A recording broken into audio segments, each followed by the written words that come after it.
Hola a todos, ¿qué tal? Les saluda el ingeniero César Escorza de la empresa Tip Engineering para continuar con la serie de videos que venimos realizando. En este caso tocaremos los videos comprometidos a temas de proyectos de radioenlaces, mayormente los enlaces microondas y las tecnologías de medio canal en la actualidad. En esta parte, una de 4. Tenemos entonces los conceptos a conocer para poder hablar de enlaces radioeléctricos, que en este caso pues es la generación de campos electromagnéticos a través de una antena. El campo electromagnético dado por un determinado enlace nace a partir del flujo de una determinada corriente alterna en un conductor, del cual se genera un campo magnético y este a la par va generando un campo eléctrico y nuevamente va generando un campo magnético y un campo eléctrico y un campo magnético y así sucesivamente en una misma frecuencia y con una determinada atenuación a lo largo de la distancia. Esa atenuación se va disminuyendo a lo largo de la distancia en función a dos variables, la distancia propiamente dicha y la frecuencia a la cual opera. Entonces, esta sería la fórmula de pérdida de espacio libre. Entonces, de acuerdo a cuántos ciclos se generan en ese tiempo de un segundo, nosotros estaríamos hablando de una determinada frecuencia. Ahora, la distancia de la cual o por la cual se va a atenuar la amplitud de la potencia va a ser la distancia existente entre el transmisor y el equipo receptor. Para entender un poco más sobre el origen de las ondas electromagnéticas, vamos a presentar el siguiente esquema, el cual tenemos en un inicio la antena con polarización vertical, la cual va a transmitir una serie de pulsos electromagnéticos. Estos pulsos van viajando en el aire, formando una determinada zona llamada zona de Fresnel, y si nosotros nos interiorizamos dentro de estos pulsos tenemos las dos componentes, una componente eléctrica y una componente magnética, de campo eléctrico y de campo magnético. Entonces los portadores de carga posicionados en esta antena dipolo con la misma polarización pero como receptor estarán siendo afectadas por dos campos, entre ellos perpendiculares, el campo eléctrico y el campo magnético. El campo eléctrico lo que pretenderá es hacer que las partículas cargadas se muevan en coherencia a su dirección, y el campo magnético lo que hará es generar una determinada fuerza centrípeta que quiera hacer girar a la partícula en una trayectoria circular perpendicular a este mismo. Entonces lo que se consigue es que el efecto del campo eléctrico sea un tanto mayor que el efecto del campo magnético, de forma que hace mover las partículas cargadas nuevamente en este dipolo y viajan por este circuito, generando nuevamente el flujo de corriente o electrones. Normalmente ese flujo encontrará un circuito acoplador de impedancias y a la par un circuito electrónico de recepción, el cual, como ya habíamos visto anteriormente, se encarga de demodular, decodificar y demultiplexar la cantidad de pulsos y así obtener la información que puede ser posteriormente procesada por el medio que lo necesite. Entonces, para entender mejor el espectro electromagnético, nosotros vamos a confiar en dos magnitudes, las cuales son la frecuencia y la longitud de onda.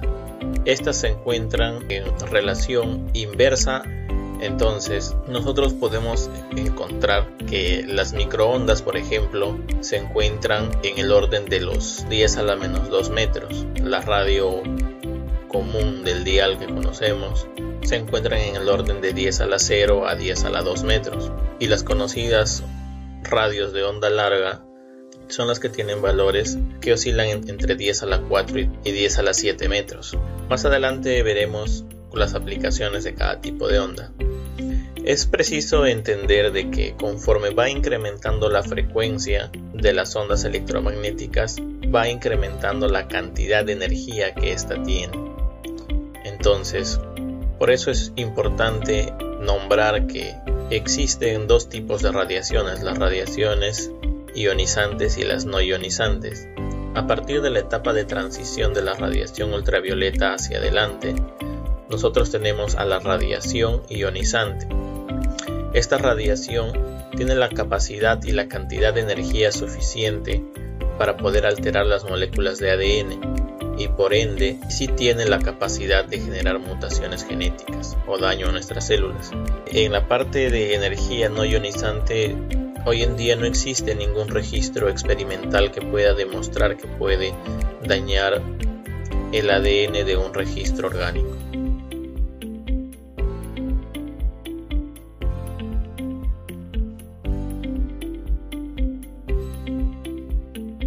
Tenemos aquí un cuadro resumen de las aplicaciones de la radiación electromagnética acorde a las bandas de operación. Esto irá desde VLF, que significa muy baja frecuencia, hasta EHF, que significa extremadamente alta frecuencia.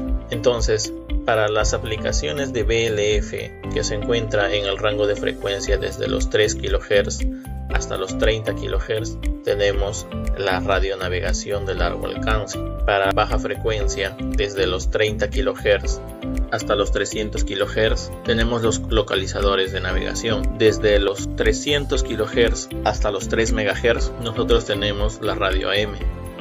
Desde los 3 MHz hasta los 30 MHz, tenemos la radio de banda civil.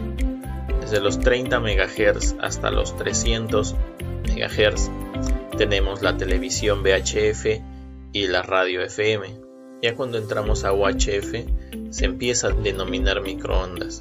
En este caso, para un rango de los 300 MHz a los 3000 MHz, nosotros tenemos el UHF de TV, tenemos la telefonía móvil, las tecnologías de localización, la comunicación satelital. En SHF nosotros vamos a ir desde los 3000 MHz o 3 GHz hasta los 30.000 MHz o 30 GHz. En este caso tenemos la comunicación satelital. Y para el EHF, desde los 30 GHz hasta los 300 GHz, tenemos algunas aplicaciones de radionavegación existentes. Veamos los enlaces microondas, en este caso los punto a punto.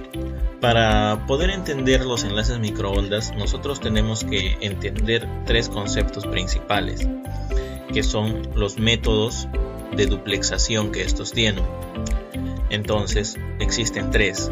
Comencemos con el TDD. El TDD se va a encargar de que la información de ida y la información de vuelta usen la misma frecuencia, pero en tiempos diferentes, siendo que esta es más frecuentemente utilizado en los enlaces de banda libre, como por ejemplo los de 2.4 GHz y 5 GHz. A su vez, hay que entender de que como el sistema está esperando que la información vaya en un sentido y regrese en el otro, tiene una magnitud de latencia considerable, sobre todo para enlaces bastante largos. Tenemos el método de duplexación en frecuencia. En este caso la latencia es mínima, ya que la frecuencia que se está utilizando para el envío y para la recepción de información trabajan en frecuencias diferentes. Sin embargo, la aplicación de esta tecnología normalmente se encuentra a bandas licenciadas, o sea que necesitan o un permiso o haber ganado esa frecuencia en una licitación a través del MTC. Y la metodología de duplexación HDD, que esta viene a ser el híbrido entre las dos tecnologías anteriormente mencionadas. En esta ocasión, en este tipo de metodología, lo que se consigue es, si bien se utiliza de todos modos dos frecuencias, pero ya no tienen que ser dos frecuencias tan alejadas, en este caso lo que se logra conseguir es la disminución de la latencia, ya que se está utilizando dos frecuencias y la información viaja en ambos sentidos. A esta metodología también se le conoce como el TDD mejorado, y su campo de aplicación son los equipos de banda no licenciada. Existen tipos de arquitectura. Para radioenlaces tenemos principalmente tres. la arquitectura Full Indoor, que implica que los equipos codificadores y generadores de señales de RF se encuentren todos en un solo gabinete. Mayormente son tecnologías un poco más antiguas, sin embargo en la actualidad todavía siguen funcionando.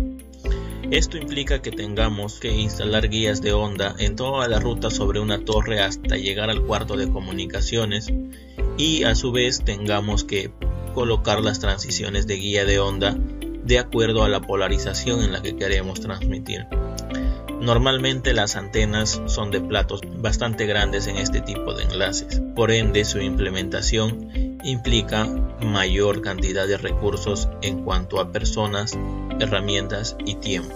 La tecnología Split es la que está compuesta por un equipo externo o llamado ODU que se encarga netamente de la generación de los pulsos de RF y el cual se encuentra integrado a una antena. Esta antena es una antena del tipo parabólica y de menores medidas, hasta 1,20 m quizás. Y el equipo IDU, el cual se encuentra también en gabinete, sin embargo, este solamente se encarga del procesamiento de la información y de la inyección a través del cable coaxial que se dirige hacia la torre o hacia donde esté ubicado el sistema radiante. Por último, el sistema Full Outdoor. En este caso, en este equipo, nosotros tenemos una IDU y una ODU totalmente integrada. Solamente quedaría pendiente la salida de ya sea un cable de fibra óptica o un cable UTP con conectores RJ45 para conectar al equipo que está necesitando la conexión de tipo bajo. Entonces ahora veamos las tecnologías de acceso a la información. Por ejemplo, el TDM. El TDM se va a dar por la selección de uno de los canales sincronizadamente entre el transmisor y el receptor, de forma de que se utilice un canal a la vez en ida y en vuelta, en envío y en recepción. Tenemos FDM. En FDM lo que vamos a tener es distintos canales que a su vez van transmitiendo información, de lo cual cada uno de estos canales trabajará exclusivamente en una determinada frecuencia. Pero para no desperdiciar recursos, lo que nosotros vamos a hacer es la formación de una señal banda base, la cual, al haber asignado una frecuencia a cada uno de los canales, se va a poder enviar en forma conjunta. La tecnología de acceso OFDM. Esta tecnología va a utilizar frecuencias ortogonales. Estas frecuencias ortogonales, en este caso nuestro transmisor y nuestro receptor, tendrán asignado el uso exclusivo de una frecuencia, de forma tal de que cuando la información del transmisor ingrese hacia el sistema, sea radiada con múltiples frecuencias, de forma tal de que todas ellas excepto una, al interactuar con la frecuencia asignada en el receptor, sean anuladas por la propiedad de ortogonalidad de estas funciones. La tecnología XPIC. En este caso, lo que vamos a hacer es radiar información en polarizaciones cruzadas, una en polarización horizontal y una en polarización vertical, respecto al campo eléctrico, ya que como vimos anteriormente, el campo que va a ceñir la dirección del movimiento de energía dentro de un conductor es el campo eléctrico. Entonces radiamos en forma cruzada ambos campos electromagnéticos, de forma tal de que cuando se reciba en el lado receptor, de forma tal de que al recibirse esta información pueda ser discriminada, separada y utilizar de la forma más conveniente. La tecnología Carrier-in-Carrier, que mayormente es utilizada en enlaces satelitales. Sin embargo, los enlaces satelitales no dejan de ser enlaces microondas. Lo usual o lo normal, una tecnología without CNC o sin Carrier-in-Carrier, aplica el uso de un transponder para el envío y la recepción de la información, tanto para la estación remota como para la estación terrena. Sin embargo, con el uso de tecnología CNC o Carrier-in-Carrier, lo que se busca lograr es que ambos usen el mismo transponder de forma tal que envíen su información y reciban la misma, porque están bajo la misma huella del satélite, de tal forma de que el proceso interno de la estación terrena y la estación remota pueda hacer la diferenciación entre las informaciones que le corresponden a cada uno.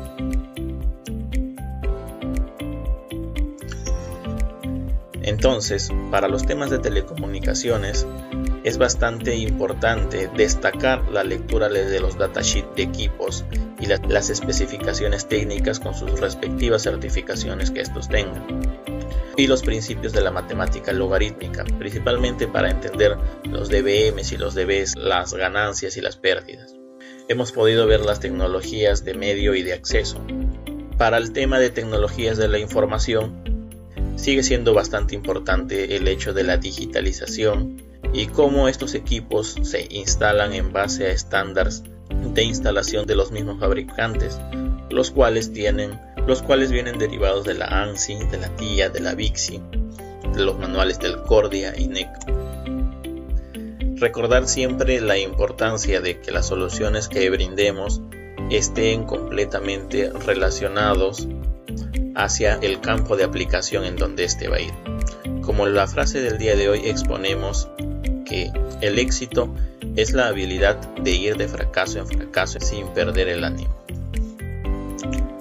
Espero que les haya gustado este video, me despido y hasta el próximo.